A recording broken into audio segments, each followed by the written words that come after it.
What's up, beautiful people? It's another chilling and exciting episode, and I'm your host. You already know, kama unatuona hapa hivi tuko chill, tuko ndani, tuko dawa, and kama kawa on my left. My name is Bright. Nimesema kama kawa kama dawa. KK. Mimi ndio ule mzee. Yes, Prime Minister of Uganda. Bro, at this rate, continue. Anyway, najua tutapatana hapo show ikiendelea manze. Kabisa. Ni hayo tu from you. Mimi naona ni Cliff anyway as usual. You know, akisema Prime Minister of Uganda na amevaa vitu zinakaa doctors wenye wanatibu Ebola. Unajua hii wiki Cliff. Hii wiki nimetoka Uganda. Kumbe you also like yellow. Unajua mimi napendanga yellow mike. Oh, Yellow is my favorite color. Lakini not that type like. This one. Mustard. Yeah, mustard. Hii ni plumber ya UG ama. lakini sasa Hii ya plumber. Badala kama unapenda yellow. Badala kama unapenda yellow, mbona ungoje nivae? Ndio useme unapenda. Yes bro. Sasa ni nini? Like I was just saying, that chill. Amesema tu because of the color, sio kwa hiyo kitu. Unajua hiyo kitu ina ni mimi nafanya hii kitu inatoka hivi. Wale madaktari walikuwa na timu nyingi Ebola Sierra Leone walikuwa wanapanga vitu kama hizi. Unajuaje? Comfortable. Unajuaje? See, I know I was you were in Sierra Leone. I was only Sierra Leone, but I was there. Na passport. Wenda kuchukua yeah, mimi niko na passport. Niko na passport. I have a passport. Yeah, niko na passport. How many pages? Yangu iko na 63 pages. Yo. Yeah, like I can bring it. Of course. Like ya kwanza ilikuwa na 13 pages but iliishanga. By the time nilienda South Africa iliisha. How much leave? That was a paid that was a paid trip, sponsored trip, not Vinana. Guys, how long were you there for? I was there for 9 days, man. South Africa. Yeah. Ninajuanga hapa Ubunga ndio umefika. Nimeenda South Africa even no Guys hapa Ubunga man. Ubunga, you've told us your name is Cliff, right? Yeah. And guys, by the way, if we're gonna be honest, this is literally the second guest you're having on our show. And utterly, I say this, utterly, the first gent that you're having and that you're hosting as a guest on our show. None other than. Take it away.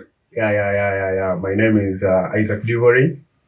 And on all platforms, Isaac Divory, TikTok, Instagram, ni hivyo tu sawa.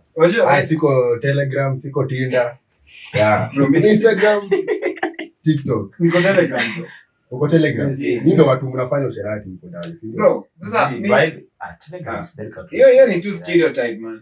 I just feel like that's a stereotype. Lakini kuna But si kuna na some dating apps. Nasikia sijui mara. Yeah, ziko mingi. Yoyo Tinder yenye unasikia. Oh, I only know that kuna na dating app. Kutoka na nini South Africa? I never went to do a dating app, man. Si Cliff bana. Ukicross borders pia unaongeza kitu kwa. I was crossing via air now, not I feel like there was a time enyati FB wasa walikuwa wanaenda kusaka nini wachumba huko dem. That's crazy. Sindio? Wachumba. Yaani wakati yangu. Sisi hata sometimes naendaje. Sasa walikuwa wanapatana aje. Anyways, fast forward, maybe you know happiness yourself. Guys, today we are going to be talking about storina, enjoyment, happiness. Pure happiness. And so as the advice go. Najua tu mmekuwa mkingojea this advice. I was advised recently by a friend of mine. He's grown. But his advice was like, young people, enjoy yourself while you're still young. Na pia yupo alikuwa mzee. Bro. Amesema alikuwa grown. Sasa alikuwa grown ama mzee? For someone to say young people, lazima kuwe mtu. Mbona una complicate bro? Unaweza kuwa kama wewe si umegrow. But siwezi ambia mtu ati young people. I'm still like wewe na uko ya. Anyways, wewe bado ni mdogo. But anyway, anyway, mambo ni simple ndio venye flex amesema. We talk about fun and all that. Yeah. So mimi my first question to all. Kwanza umejiita hapa minister of enjoyment. Wa Uganda though. Sio siri. Si wa Uganda hadi Kenya. I am the minister of enjoyment on earth. It's only lawyers that are allowed to work in different continents as like countries anyway. But see yako ya enjoyment ya Kenya na Uganda. Wewe basi ujui fundi Cliff. Wewe kuna penye sifanye kazi. Kuna mjaona DJs wana traverse hadi borders. Kwani sisi da work. Hiyo ni DJ. But DJ is also a profession man. It's a career. Wewe umesema not lawyers yake are allowed to like to work only those who have passports anyway. You don't just go. Sawa sawa. So anyway, Sasa kwanza umetuambia ulikuwa na I'm talking much about past pages. Yeah, unajua nishangaza sana. Yeah, of course. Hata May kuna ingine nishapata. May siko in the country. My brother. Mniingilishe vizuri. Unaenda na ndege ama tuktuk? Are you going by road or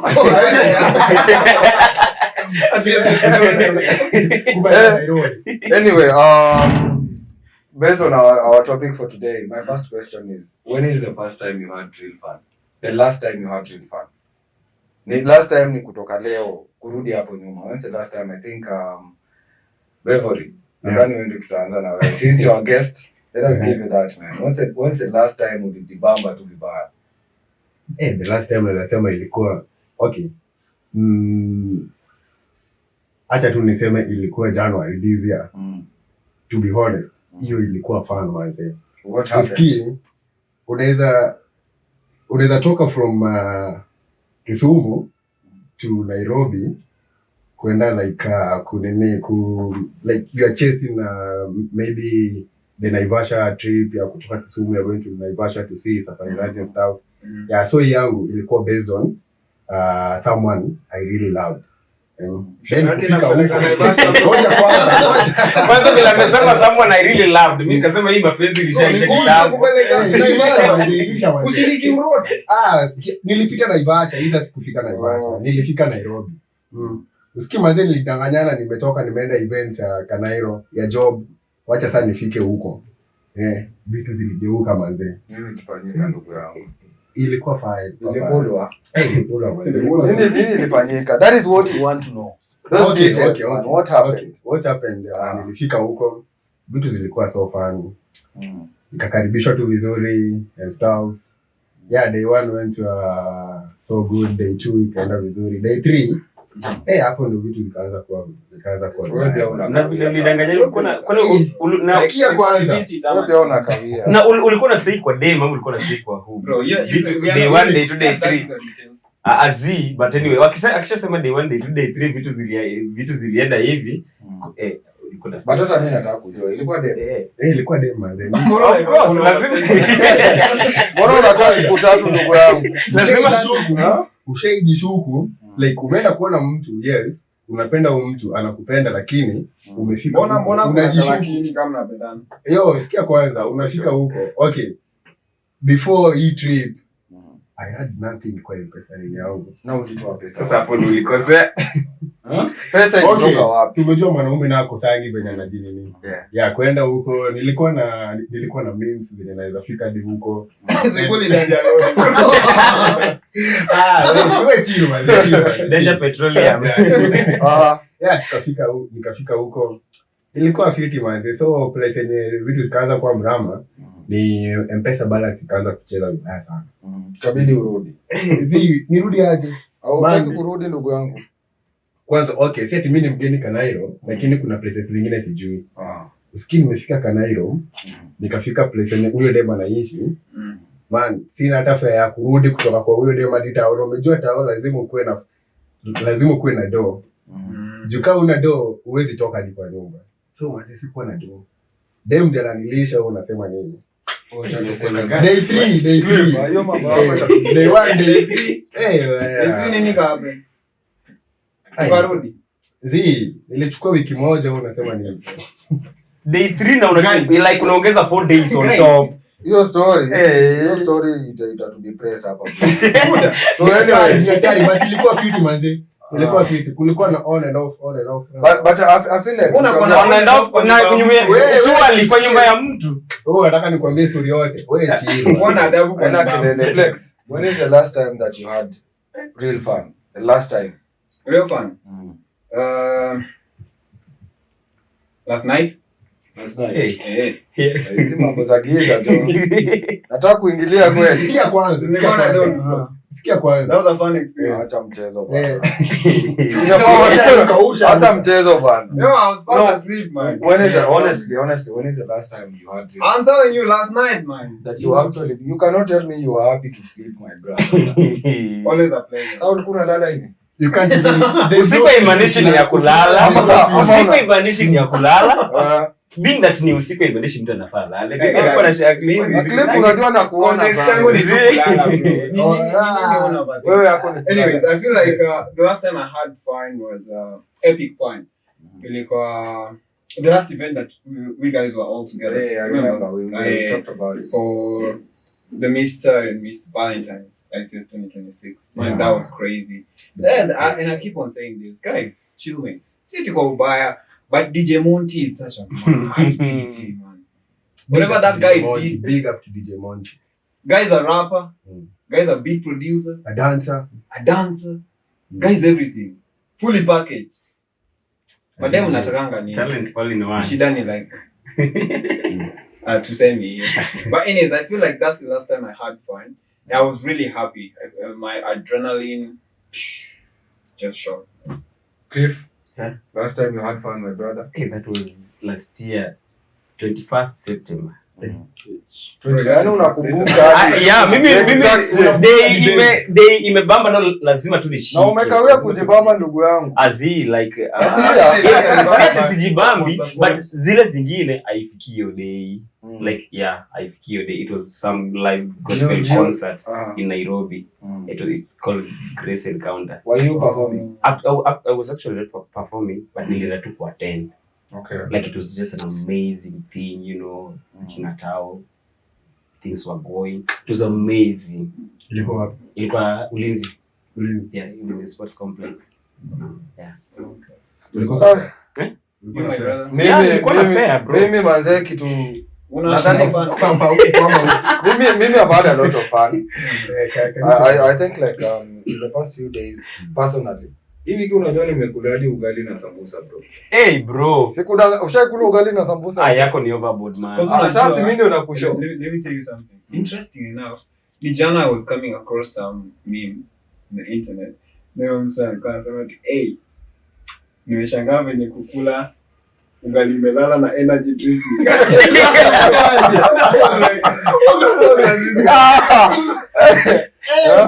So anyway, hiyo ndio wiki yangu ya kwanza. Before niingie kwa vitu zinani make happy.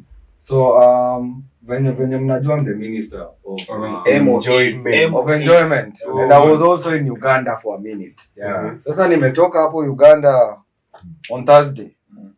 Nimerudi nimefika pale mtaa nafanya mambo yangu mawantu. Kuna jirani fulani ni dem fulani hapo kwa hizo apartments. Kaona hapo kuna maboys walikuja kumcheki maboys kawa wawili hivi. But hakuna mzee hapo hivyo anamlipianga keja anatokea. Msimulize najuaje. Nilikuwa nataka kuuliza nilikuwa na udaku bro. So ama boys wameingia pale ndugu yangu. Unajua mimi pia nimefika nimechoka. Sasa ile bado niko hapo kwa mlango napiga shughuli yangu. Naanza kusikia masauti huko. Bro, hii shughuli yako ilikuwa tu ya kusikia. Si ndio nilikuwa nataka kujua. Anyway, ile song ya Arobo ya mind your own business. Ni mbaya. So anyway, so unajua ukishajua kitu ina happen pia unakuanga rada. So nilikuwa rada nijue kwa nini nikombia maana. But you know si lazima kuwe rada. Ilikuwa busy ya mtu. Nilikuwa na cheki mbaya sana. So unajua nikajifanya hivi napita kwa hiyo mlango. Unajua? Sioni shit ina happen. Kidogo I think like 30 minutes down the line. Sasa nimepangaiza ni mausafi tu hapo nje napanguza hadi chumba. Na hiyo nje bro ni usafi nataka hapana. Nataka kuona ni mambo gani. Sasa unajua mazee time imesonga. Ile time sana nimejiambia hakuna kitu eventful itafanyika. Boys wake amefika bro. Boys wake amefika. Unajua boys wake ni AP. Unasikia mzee? Boys amefika. Ilipula kwa the game though. Wewe sikia story ndugu yangu. Tusikia story nitakasirika ni wache. Usiwache man. So boys amefika. Definitely I can't go back to the house. So tuko third floor hapo, second floor. So unajua hapo ni korada mbaya. Boys amefika pale amebisha kidogo akafungua mlango. After a while mlango imefunguliwa. So Dema amefungua mlango, nikaa kwa najua nani anabisha. Dema amefungua mlango hakuna kitawe. Boys akaingia kwa keja. Si tunasikia nduru. Ayo sasa unajua lazima tuingie sasa side sasa. Hiyo ni kama wametuita sasa kuja uone. So tumefika pale boys unaambiwa Shatoa gun. Chuma ni nini? Mchuma ni gun. Mchuma ni gun. Hiyo ndio sauti kuna. Hata mimi ningeuliza. Tumefika pale, boys shatoa mchuma. So ilikuwa ni unajua unaambiwa bibia wenyewe is a no bro. So pale ilikuwa ni vitu mbili. Amaliza hao wase. Yeye ndiye alituweza ultimatum. Amaliza hao wase ama wakulane. Na mbele yake bro. Hadi mbele yangu mzee.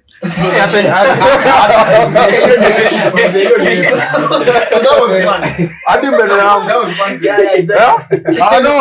Mimi nawapea tu story. Yaani wiki yangu mzee. So unajua tu mama wa plot wasameni ni nini? Mimi hiyo time najiambia Mungu Baba. Tupe movie. Sasa kidogo mayouth pia unajua manze life inaweza fanya juu unapenda life itabidi umefanya vitu zingine. Sasa mazi walipea mama mwingine aende na mazi. Boys akabaki hapo. So najua walifanya kitu. Like hawakufanya shit hapo. Wewe unajuaje? Walifanya mimi ndio nakushow. Walifanya. Sasa bado nilikuwa on. So anyway that's my week. Hiyo story manze nilijiambia lazima niwapee guys. Ilikuwa mbaya. Wewe pia unajua tu traumatized. Anyway, mimi the last time I had fun. Shout out to my woman. Anajua hii mambo. Minister enjoy. Hii wiki bro. Hii wiki before I left for Uganda. Hapo wife unajua alikuwa ashaingia pale inaitwa ovulation. Before I left. Ovulation ndio ile ya nini sindio? Ndio. Nikaambiwa hapo ndugu yangu. Wewe lala tu hapo. Usifanye chochote. That is ndugu yangu. Unaweza meza hadi mati. Nitamu. That is the last time. That is the last time. For me, yeah, that is the last time I had fun. But nimekuwa kwa manze. Nimefanya mambo yangu 1 2. But hiyo siku ndugu yangu. Cliff. Try and enjoy sex. But like niko na swali by the to everyone. Do you think when you have fun, you're happy? And if you're happy, then what's happiness to you guys? What does happiness look like? Okay, to me, I feel like happiness is a state. Happiness ni tu kuwa base yenye psychologically, physically nini uko 50, uko contented na kitu kinaendelea kwa maisha yako. So for me, I feel like happiness is ni hivyo tu. Actually, happiness is just mental wellness. When you're mentally well, then definitely you'll be happy. Okay. Yeah. So happiness, whatever it is wasa ufanya, like at the end goal is to make you happy, isn't it? Yeah. So yangu ni my $1 million question is where do you actually find happiness? Okay, happiness is a state for you. Happiness is mental well-being. A state also, I presume, built off your statement. But then again, because others are like, what is it that you do that gets you happy as a young person right now? Deborah. Pardon? What is it that?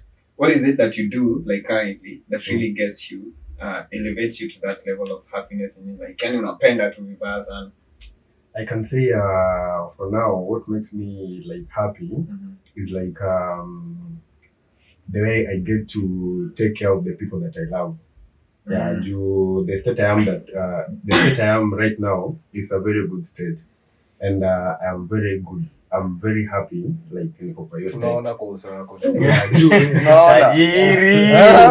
Kwanza after hapa na ukitolee tu soda man. Yeah, tell me why. Bana kuna maenzi zingine hapo bana ziko kwa fiti. Unaenda bana unainama. Day one. But I feel like these days are kuinama they're meant to teach you. Yeah. Of course, it makes you be financially, more involved. Mimi na wewe yani kama as in okay, hizo days pia ziko sawa and all that. But say you can have a pretty good life without actually having to go through those days. So I feel like watu But struggles are infinite. Yeah, I know, but I feel like watu embrace struggles like that. Unajua sasa inaonekana ni kama wasi wenye wa struggle hawa deserve easy vitu zingine because they're not controlled. So I feel like we shouldn't embrace something like that. It depends. Unajua pia it depends what are you struggling with. You're struggling, struggles are very big. Unajua pia unaweza pata mtu msia ako na pesa but kuna vitu za struggle nazo that is my happiness pia. Yeah. kitu kama gani ndugu? Probably like Of course. like uko na dough, but maybe you got a The crankaso in your mouth, so You got a crankaso. crankaso? Muexplain unajua hajaelewa. Wengi hawajaelewa.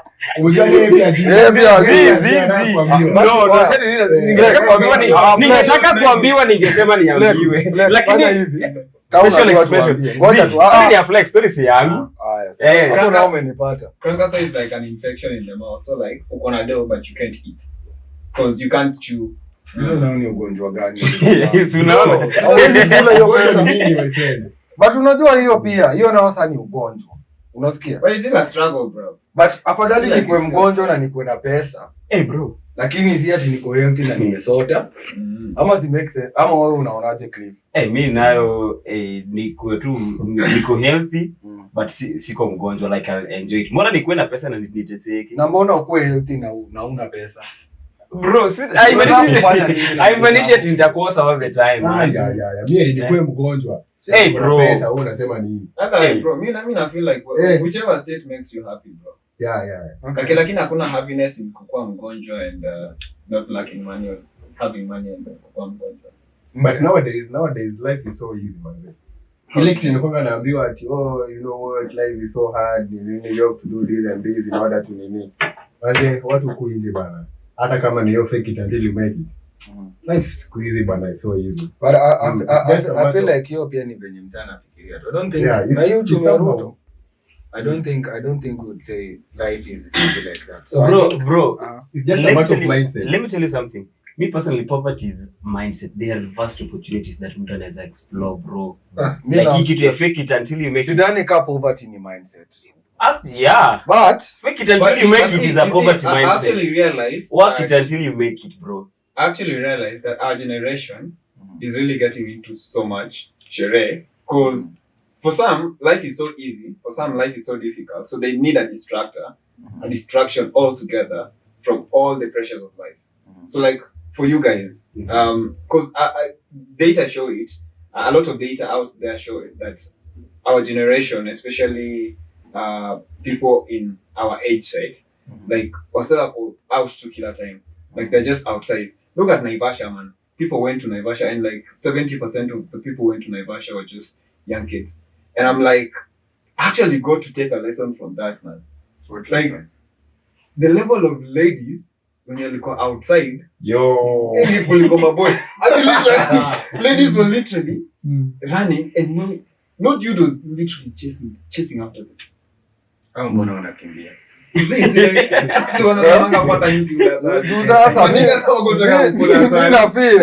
Weka unataka kutekwa, wewe nafaa kuwa una run towards me. Basi kama unakimbia unaenda huko na already mko wasichana 70, si tuko vijana 20. Tutachukua wale. But you guys mnapiga sherehe like that? Mimi nao niko outside ndugu yangu. Hii jina usidhani nilipewa. Mimi niko outside kadogi. Kadogi ndugu yangu. Sherehe na nusia, unajua Bosco? Huyo ndio Bosco sasa. Sherehe na nusia ka Bosco. Mimi niko nje bana. Yaani ametisha ule mseuze ngani. Sherehe ni sheria. Unaona hata leo. Sijui kama nitalala kwa nyumba. Bro. Aje sasa. Ngojea kesho bwana.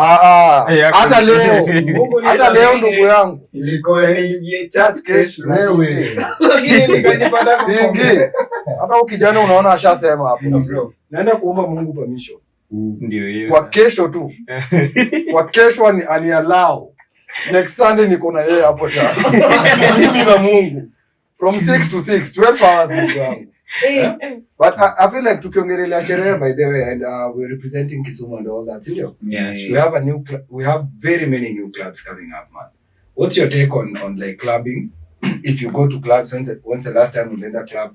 What's your take on concerts? Like sherehe tu in general.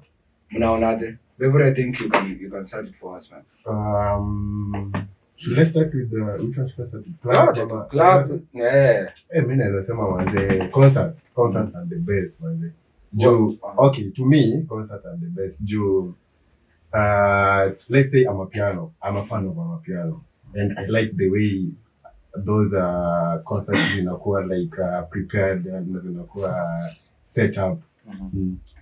Compared to club, ile mnaenda na mabeshte, mna have fun, get to chill, yeah, listen to those music and just take your liquor, sip kawaini yako. But concert is another level.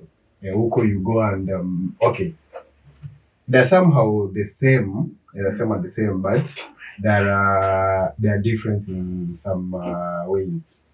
But when there's some concert are the best. Based on our piano, I love our piano. Flex, what's your take? What do you prefer in terms of sherehe and are you like outside like that? I'm barely outside, but when I'm outside, it's because like I feel like I need to be outside. So if I were to like choose between concert and going to a club, definitely going to a concert. Because I like to network, number one. So and concerts, you just meet different people with different energies. You don't have to have a hyper energy. You can just have a subtle energy, and like you just because umekuja kujinice. So kama sherehe ni sherehe, then it doesn't really matter how unajinice. Because I feel like for me, I love concerts because of networking. Number two, I love live music. Yeah. Like there's just something about instruments, bro. So like shout out Take 5. Take 5 ni wanoma sana. Those guys played nice. So live music. Swali yangu kwako ni saa hii wakiweza eka live music kwa club, unaweza embrace kwenda club. In short, if it's about the live you know what? There's a difference between like club and concert. I don't sijui kama like there's an open club ama kama hiyo, but okay, club it's somehow in a limit in a limit of sijui kama like you're getting it. But kuna venye club in a limit of sijui kama ushaona club. Okay, you can take club and concert uzilinganishe. Kuna venye utaona no, these two things are the same and are different. Naona tumepoteza ndugu yangu. Sijapotea. My brother, I wanted to ask you something. Sure. Have you ever been to, like, personally, your experience, I don't know how it feels or the good music, but when Flex talks about networking, it's good. But I just wanted to ask you, have you ever been to gospel concerts? Hapo last year, wacha nianze na yangu. Nilikuwa mbaya. Kila mahali uelewe yote. Nilikuambia mimi ni kama Bosco wa sherehe. Wewe yako sasa ni kama Bosco wa sherehe. Anafika kila. Let me tell you, last year the last gospel concert, somewhat of a concert that I went for, ilikuwa some Kisumu, of course, definitely. Yeah. There's a very good my brother, my friend, is a very good gospel artist anaitwa Oliver Music. Alikuwa na kitu inaitwa Sip and Praise. So kwa Sip and Praise alikuwa, of course, tulikuwa offered very good music. But kitu mimi personally nilimfurahisha ndugu yangu. Juice hapo. Nini mayai nimekuwa boiled hapo. Sitakula. Sitakula. Nilikuwa I also drank in the spirit. I also drank in the spirit, but kulikuwa na chakula. So I think that was a plus. And it being a gospel thing. Nilijibamba. Lakini uko kila mahali. Nilijibamba, lakini ndugu yangu mimi I feel like on that question, the one you people are discussing, ukikompare club na concerts, I feel like clubs are like easier. Unasikia? Like ikikuja kupia kunini ku network. Mimi hakuna place na network kushinda club, bro. Kila mse yako on bana. Niko pale. How do you network with after 2 shots, my brother? Guys, ni nani ana promising watu kazi kama leo? I don't know. Let us see vacation ndugu yangu. Maybe personally I can't talk on your experience because there's also personally I've been to Nairobi several times. There's this Christian club. Yeah, the Christian club. Hey. Yeah. There is.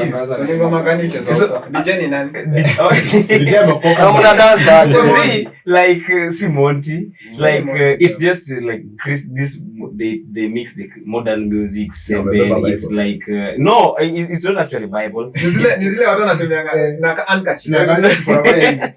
See, I say man, I see church. Like it's a club where you get the soft drinks and everything, you know. So is it a club or a restaurant? It's a club, Christian club, written club. I think anajaribu kumean ile. I think anajaribu kumean ile unaona hizi therapy session. kitu kama hiyo, kuna bonga na club kama si therapy session. Ngoja kwanza, Tell us about that Christian club. That I'm Christian club, interested now. it's like, I don't want to mention any club around, but just like a normal setup of a club. It has got its drinks, the soft drinks and everything. So you come with that soft gospel music or this other. It's not secular, but not gospel, but this other encouraging music, and they just like beautiful music. Then there are the people soft seated drinks. there. Yeah, people are seated. Kwani nilikuwa So I'd love nasema to understand. Hapo hivyo kwa shelf, Mhm. like wameka hizo ma soft drinks wa Kenya, like Coca-Cola, Fanta, sijui nini. Ngoja kwanza. Because people like them chilled. Yeah. I'm like, so Unajua pia nadhani ume flex umeuliza good question. We are talking about DJs and all that. Ndio. So wewe umetuambia unaenda like a Christian club. Yeah. I have a lot of questions surrounding that. But anyway, we are talking about Kisumu, of course. Yeah. Clubs in Kisumu, and kuna hiki kitu imekam. Nini watu wa concerts, but I hope you can relate to this. Unapata kuna hata ikifika concerts, we have the same DJs, we have the same hype men, we have the same like MCs and all that. What's your take? Mnadhani inafaa watu wengine wenye wako chini wapewe chance ya kuja juu, ama inafaa tutumie hao watu? What is your take on it? Do you think like tuna overuse DJ moja? Do you feel like on a personal level come in and shout out to DJ Mauricio, by the way. That's one of the DJs. He's a good DJ. But unapata anaweza play kwa like Elixir maybe on Friday ama on Saturday. The next ako Canopy. Next ako labda Chinatown. Unaelewa? But sasa sinamaanisha hizi siku zenye play hizi places zingine. Sinamaanisha hizi places bado kazi inaendelea.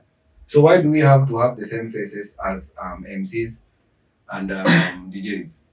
I feel like number one, personally, the cake is too big for just a few people to eat it, because when you eat too much sugar, you get diabetes, you die. Sure. Okay, so let's share these spaces. Let's share the opportunities that we have. Number two, I think why most brands, established brands, go for people who are already like in the industry is because number one, they know that these are people who are going to deliver, okay, as per the expectation. So like there is no that feeling of uncertainty that, oh, I'll definitely hire certain DJ or certain MC and then like atakosa ku deliver. Number two, probably people get job through referrals, right? So obviously nikitaka DJ or an MC, then ni reach out to a friend of mine when like alikuwa na event and a DJ, like already I'm already building a profile in terms of how much I can pay this creative. Because kama like say maybe alipa 50 Gs in the previous event, then maybe naanza kula ball na kumpatia kumeka an offer of like 35 kitu kama hapo. You get? Because at least there is that you're building a profile from other people. Alafu number three, they just want to push the brand, because ideally wanasemanga when you hire someone, you don't hire the person, you hire the brand. So the brand is what the person tags along with. I think before Devil tells us what he thinks, ndarudi you're going to tell us that next. But umeongea something about a brand. So I'm asking you this question, but we'll give them time to give us their opinions first. Hapa tu kwa issue ya brand. Unaona hao watu ndio wafike hiyo place penye we love their brand and we can actually take their brand. Inamaanisha they also had to come from somewhere. So don't you think that only giving these people time inazima hao watu wengine from growing their brand to getting where they are? So like you said, yes, the cake is too big, but sasa how do we put it in ile design yenye everybody is eating from this cake as much as brand yako isha grow? You're going to answer that in a few. So what's your take on having same DJs and all that and MCs for easy events? I can say okay, I don't know if it's related, but let me just add on something you said. Hiyo kitu umetoka kusema like tuseme this thing umesema the same DJs and nini wataki kuhire. Yeah, I can say okay, based on Kisumu. I've been to Kisumu for a long time. Okay, my entire lifetime nimekuwa Kisumu. And kuna hii kitu sijaona. Okay, hata niseme sijaona but maybe iko lakini mimi ndio sijaona. Ni Kisumu, okay, people in Kisumu wanaogopa risk taking. Yeah, sure. Yeah, okay, in Nairobi there's a lot of risk. Unapata mtu ana gamble na pesa yake so that apate something ya nini. Kama hizi makosa zenye, allow me to go back to hizo makosa. Hizo makosa zenye wanatoa wana set up. Unapata let's say for example shule inatoa concert, inaamua kuhold event shule, then inaanza kutoa the posters and stuff, na ikishatoa posters, ikishaenda nje ikanini, then marketing and all that. Watu wanaanza kusema oh let's go and try to wanajua they will not get the profit walikuwa nataka, but waliamua watengeneze hiyo event so that but in Kisumu it's hard. Sijaona kitu kama hiyo, to me sijaona. To an extent naweza sema Kisumu people are trying to concert Kisumu, sijaona hata wakitengeneza anything. I feel like Devory turudi kwako hapo tu kwa nini hapo tu penye ulikuwa unaongelea, because I feel like kuna venye you digress from what you were saying. And also so, I feel like in Kisumu, I don't know whether to say that market is very competitive or like when somebody has become a brand, let me call it entitlement, not ego. If you will allow me, I want to ask you a question. What do you mean market is competitive when we are using the same person in every event? Let me not call it competitive because Kisumu is actually growing. But I have a friend actually, though I have little knowledge about what they do. I have a friend who is an MC. No, easy because they talk a hyperman or hyperman. Those who hype the shoes and everything. He's doing that, but for him to reach the top, like he literally struggled. Those that have made their brands, these DJs or the MCs, one of the things that to show forth your growth is in mentoring people. That is one of the things that a person should do. When you are growing, like the Minister of Enjoyment, when you have grown, we will know your growth with the people that you've mentored. Wewe ndio nataka kuanza na wewe ndugu yangu. Sio mimi. Like the next 2 months I want to transform you, my brother. No, don't transform me. If your blood cannot deliver your family, then you cannot transform me. But you've told me to mentor people. No, like career-wise or in nurturing their talents. So pia ni career. So you find like a DJ or somebody, let me use DJ Monty for example. I don't mean that he is not mentoring. Shout out to you, DJ Monty. Like you find like kwa cycle yake kuna watu wenye wako pale wanamwangalia, like wanamtegemea ndio akue hivi na hivi na hivi, but then the chances he gives them are minimal. Just as an example, the chances he's giving them is very minimal. Like it's like a 10% minimal chance they could express what they know. It's like when somebody is doing something, then the moment you keep on rebuking the person on what is not doing right, like you demoralize that person. That is what that guy actually felt. Ikabidi ametoka tu mwenyewe, like say alikuwa anatafuta mashows okay.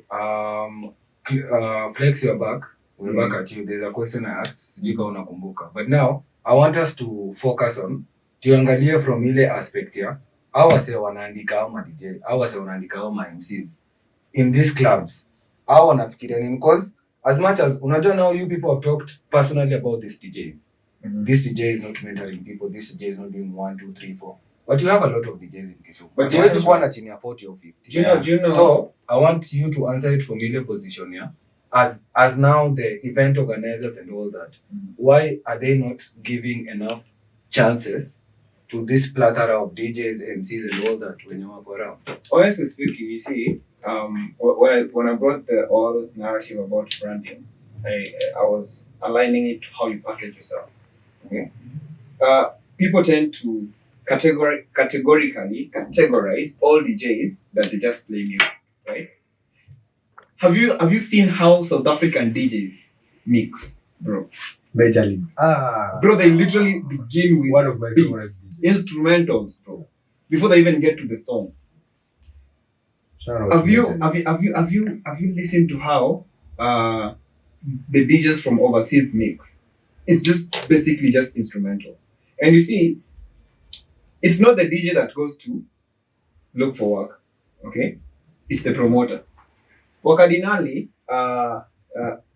Mungadomani said,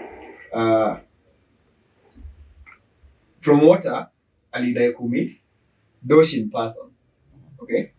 Because literally, when they had their brand manager, you see, kila msee anataka tu kukula yake. So you see, it's about the brand promoter. You're like, gonna get gigs for these people. It's not the DJ per se. And like, maybe sitakuwa na time ya kwenda online ama outside ati kutafuta DJ. I'll definitely go to a DJ that I've heard some of his stories somewhere. And that is why you see, when YouTube came, most DJs, let's be honest, most DJs don't make money from YouTube. Yeah, sure. Because why? They play copyrighted music. And if they want to make money from those music, then it means they have to request for the labels to not put a copyright ban on them. So you see, YouTube really came like a platform for these DJs to put themselves out there. So if I want a DJ, then I just go on YouTube and then I start DJ mix. So Okay. I feel like for us to also have this conversation for next time, nadhani lazima tukuwe na msemo mwenye ako kwa industry.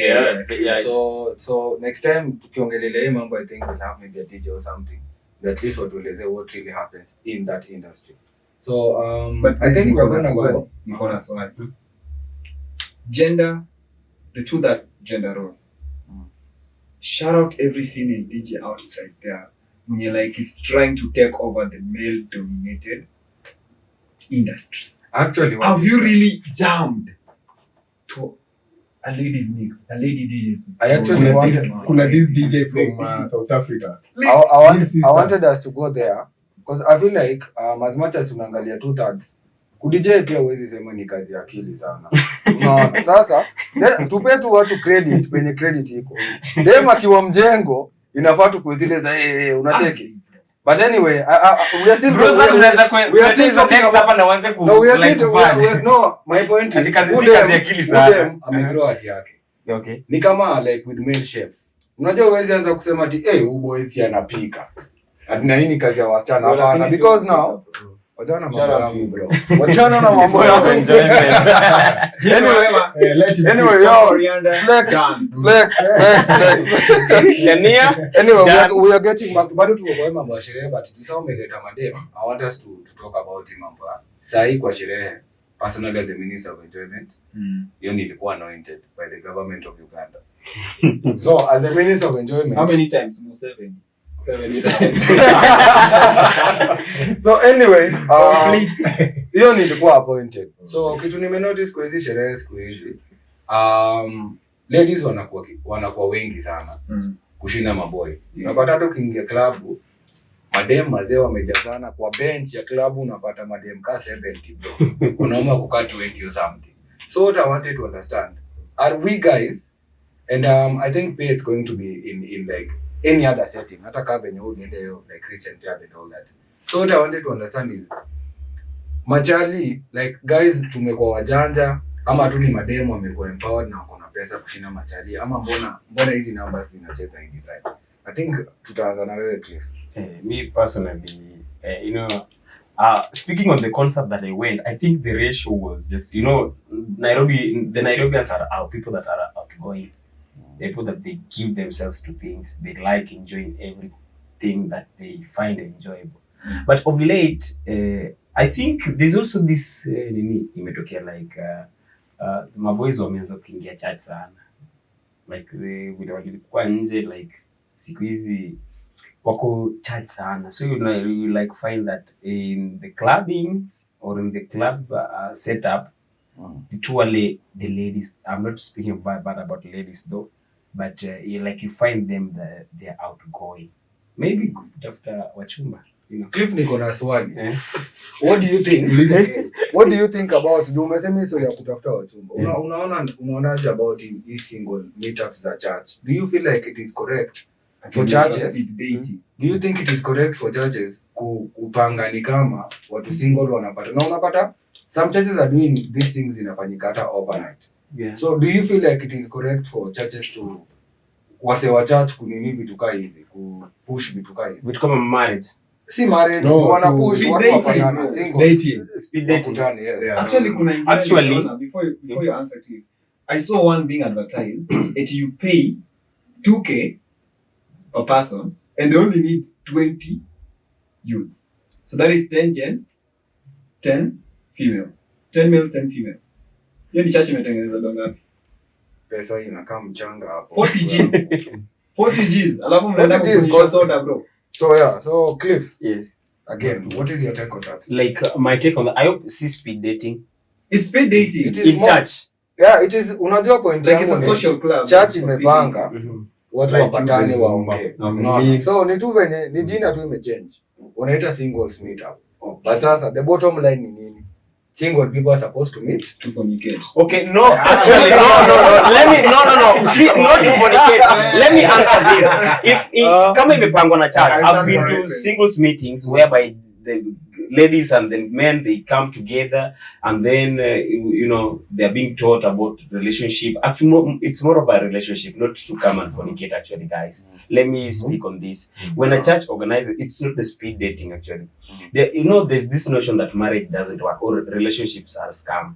When a church organizes that, maybe the person organizing that is always the presiding pastor or a person in charge.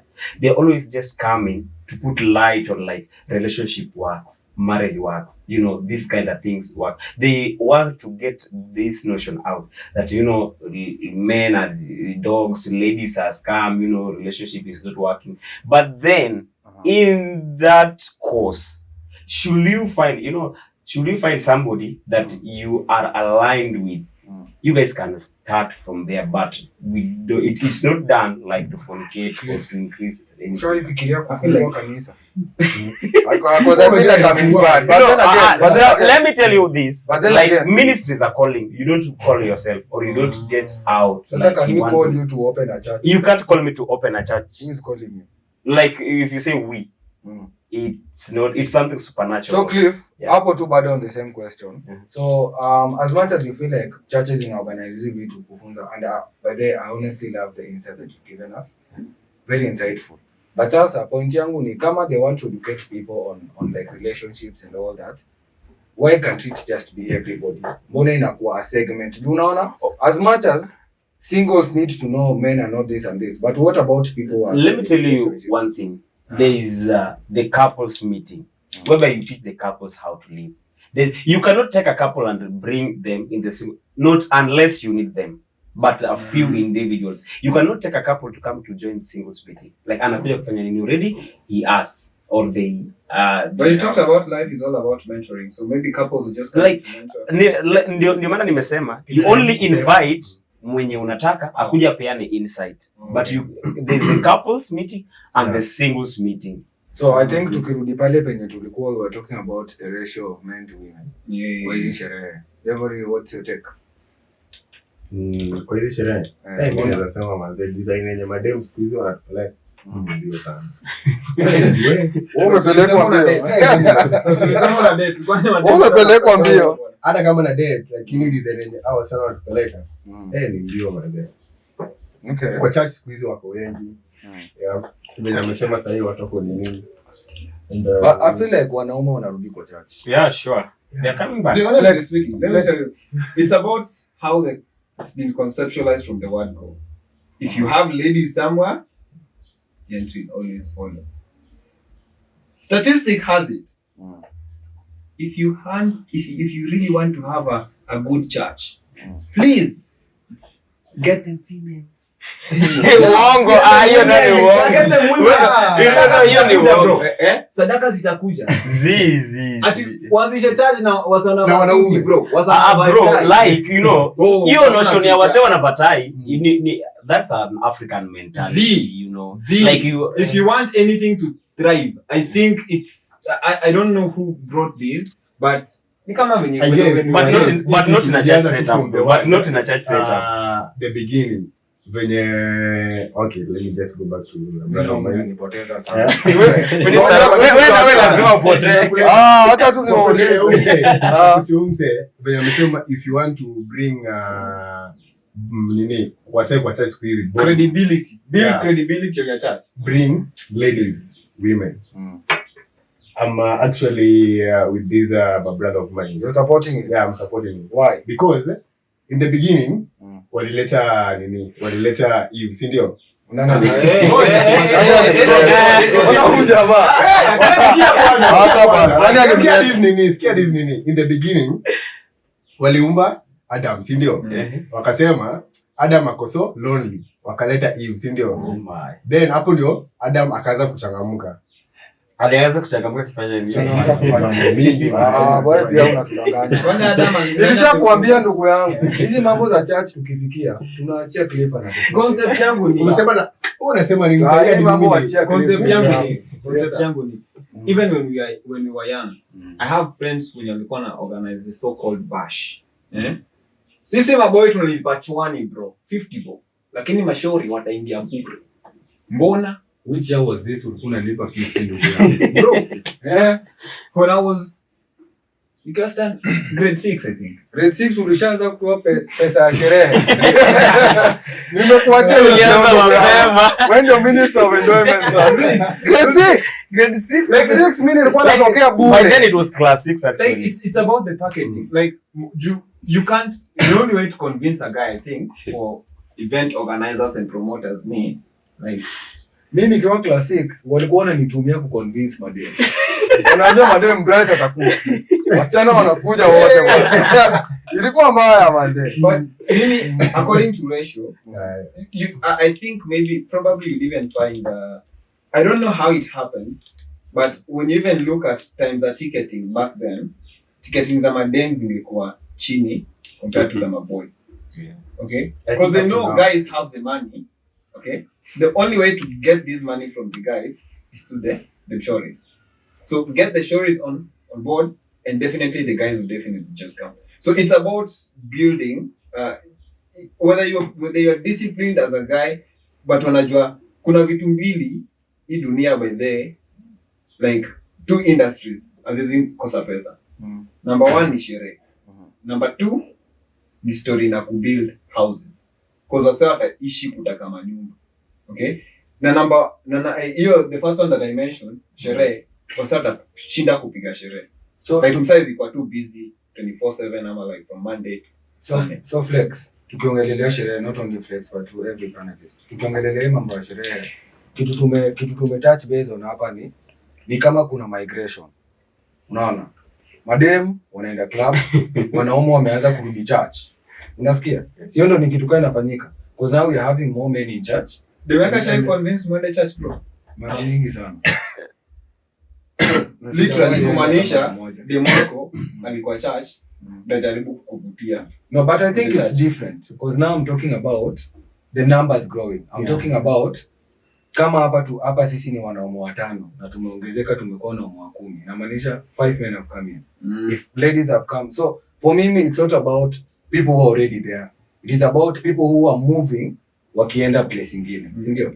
And we feel like personally the statistics are saying that more ladies are going out, more ladies are in clubs, more ladies are in tulikuwa hapo fisherman experience uliona. More ladies are going for these concerts and all that. But pia, And then I think some are undecided. There are some that still go to church. And then tukiangalia church now, churching and clubbing. There is like a lot of people. There are a lot of people in a lot of men are now going to church. Now my question is with this like guys that are going to church.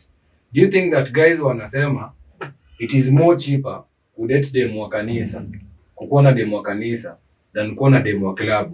Personally mimi nishaenda club, dem anataka belea ndugu yangu. Hiyo time mimi nimepewa pesa ya KC. Ujue belea ndugu yangu. Hiyo crown ya Minister of Enjoyment nimechukua. Utakabidhi alafu Hauko serious bro. So swali yangu nataka mnisikie. Swali yangu sasa ni nadhani wanaume wako zile za I'd rather ni kuwe na dem wa church. Dem wa church ako cheap. Not cheap in a way of kukua cheap, but cheap in a way hayuko expensive in terms of the money. You know, compared to now dem wa club mwenye itabidi umetumia do mingi na labda ufiki bei. What's your take? Bro, first of all, let me say something. This is not that the church ni cheap. Like, I want to get that notion off. Every lady is expensive. But you go according to you. Your nini vile kwa uwezo wako. Si ati church ladies are nini cheap. Sijasema uko cheap your design.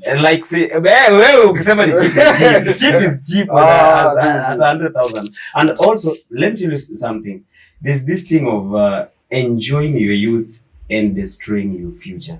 There's a point whereby when a youth reaches, they realize their future. And one thing, I'm not saying ladies that are going to club are bad or what, but definitely staying or entering in a relationship with a lady that the only thing she knows is a club, that is a no-go zone, and it's a red for flag. you. For me, like just for me. Do you know wanasemanga ti hii life inanga pressure, si lazima uconform to the normal ways of life. Maisha ni yako, na unaweza i-control. So maybe they wanna enda kupiga sherehe, wewe piga tu sherehe. But mimi what I usually say is a question to this brother of mine. Unataka kusema huwezi date dem mwenye kazi yake ni kupiga sherehe. Like personally. Hata mimi siwezi. Like utakujaje kwa nyumba ukiwa mlevi? Ngoja nataka kusikia ni. Like personally I want because someday tukishaishi.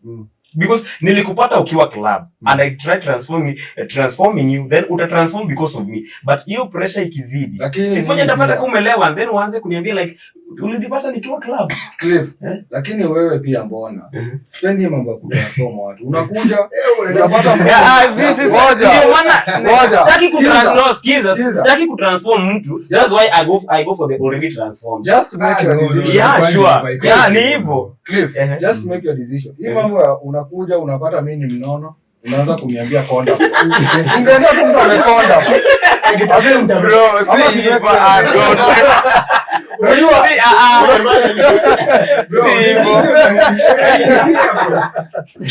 anajiingilia. Siku hivi bro. Mazi yako hajanaona. Anyway, I feel like si sawa, unaona? I feel like si sawa in terms of transformation. But then again you have to look at sometimes unakuwa in a position where you love somebody, man. Umepatana na mtu umefall in love au kunajua labda na kunywa pombe hiyo design. For some of us kuna hadi design tunasema, unasikia boys anasema, madema anasema, that guy is too saved for me. Huyu jamaa ameokoka sana for me. It's not just about bad character. No, I want you to understand me. Yeah. It's not just about bad character. And then you might also get a partner who is saved. And then somewhere up or down the aisle, somewhere up or down the aisle, shetani afanye mambo yake. Sasa utamwacha? Si ati utamwacha. There's that way of mkishakuwa pamoja, you guys get to uplift each other. Like you are two and bonded in one body. Like kuna vile mnaweza tu uplift. Of course huwezi acha, like mimi personally bibi yangu alikuwa amekuwa na backslide. Siwezi mwacha juu ya backslide. Alikuwa na bibi kwanza.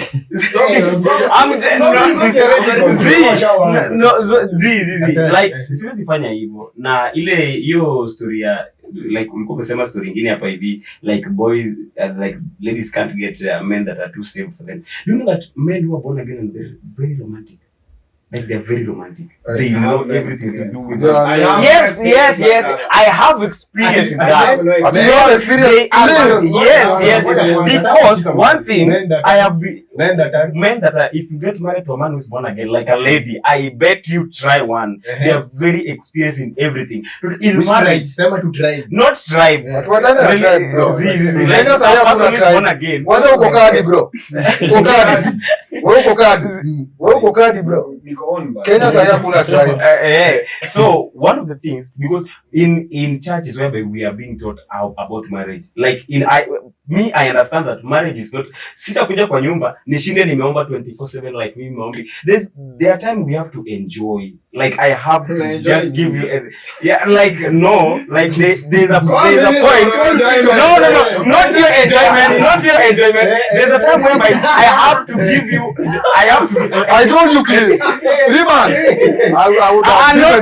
Don't transform me in your own way. But you will have to transform me in my own way. Because we have to understand that personally, I've been taught, like I've attended like the couples meeting and the singles meeting. Mhm. We have like I've attended just for formality purposes. I've attended it, and this church dinner things whereby they're being taught about relationship. We're being taught how to take care of our women. Not that all the time. When you find one who is boring, that doesn't mean that all of them are boring. Personally, try me. I'm not boring. Who should try? No, the ladies. No.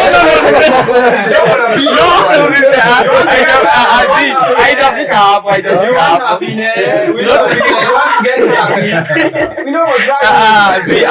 No, but anyway, get me right. I don't mean that you try, but I mean that a lady anyway. Yeah, because there's this notion of church men are boring. We're not boring. Niko nayo. Yeah, she knows I'm not boring and everything. Na mbona unataka bado kutry? No, that was just an example. That was just a by the way. Okay. Unaona hapo kwanza, Rifa akiamua asalimie manzi yake. Hata mimi pia asalipia dakika moja. Nisema tu share my love.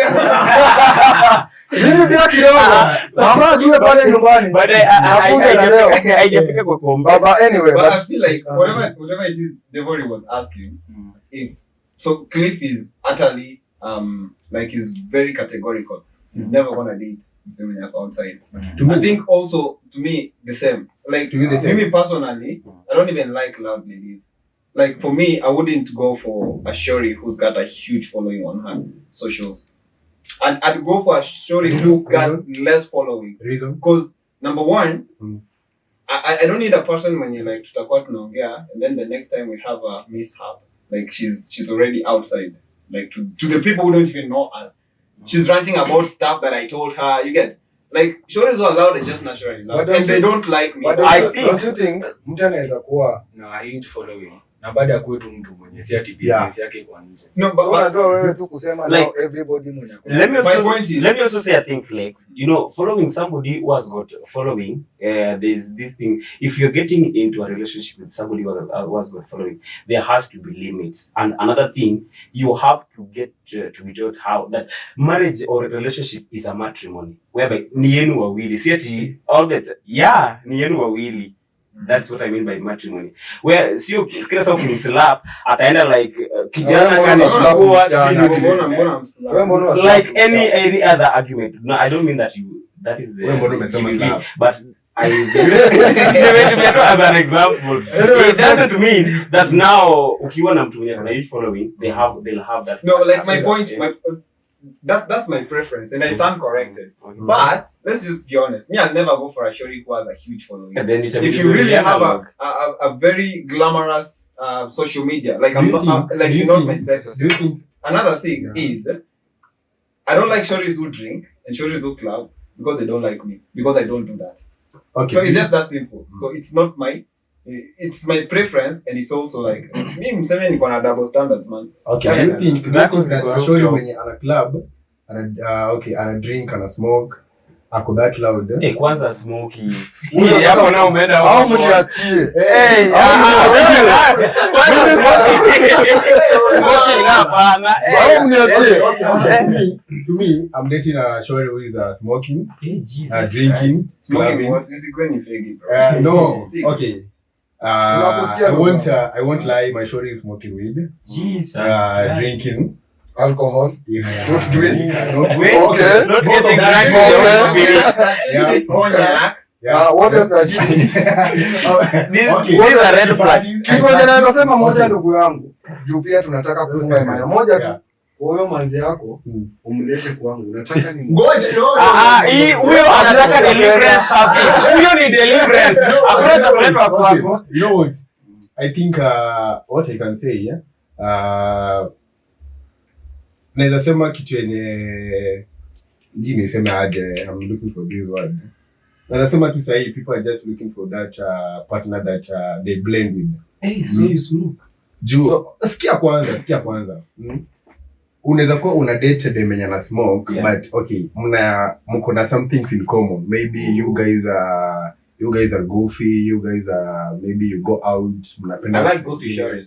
Yeah, so kitu kama hiyo, but akona that hata kani ukuwa mufi si moshi itakuwa Hata mimi nataka sasa aje. Ujana ni moshi. Muda yako sahihi. But anyway, the topic we are talking about today has been very extensive. It's a topic niko short wezi maliza in one shot. But tusimalizie hivyo, mimi nataka So, niambie I know. asisettle na huyo msichana. Nakupea time yako. The topic is very extensive. Niko sure we'll still talk about it. Sindio? yeah. So I think nitakuwa na pia everybody time to say their parting shot. In a minute tu tumalize mambo tu. So I feel like for me, you're a young person, you enjoy when you enjoy. Happiness is what you make out of it. Just what I say, money is happiness, right? So for some people it's, and that's just it. So if you find whatever it is that makes you happy, go for it. Be happy. But be very mindful of whatever it is you do, because apparently our generation is becoming very conformed to the idea that we just make decisions haphazardly without considering the ramifications that follow thereafter, the consequences. So as a youth, being a youth, being a job and you're happy. So whatever it is you do, just ensure that it gives you joy, but also still makes you stay safe. I think it was a very wonderful experience to have one of the very most phenomenal creatives in Kisumu County. They were joining us for this conversation. Yeah, true that. This guy is a model, and thanks, man. Thanks for coming on board. Cliff, I think nikupe a chance. I think I'll also pose a question. Flex amesema as long as you're happy with yourself. So swali yangu kwako ni ukinyonga si uko happy na uko safe. Kunyonga. Like nyonga.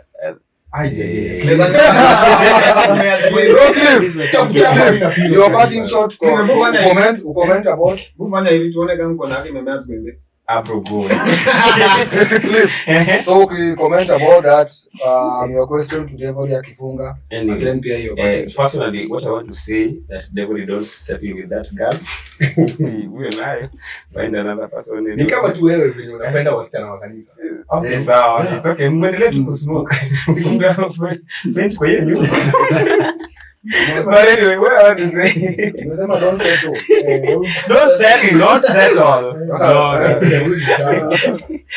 What I want to say is that as a youth, anyway, enjoy your youth, but you know that you will give account on what you do. Know the difference between enjoying your youth and destroying your future. Let nobody lie to you that whatever you do right now will stick with you. There's a time you'll be aged. There's a time that your numbers will need a multiplication. But then if you destroy your future, you will give a negative account on it, or you will regret. I bet you, don't do ladies who smoke. Don't do men who drink. Ibro boy,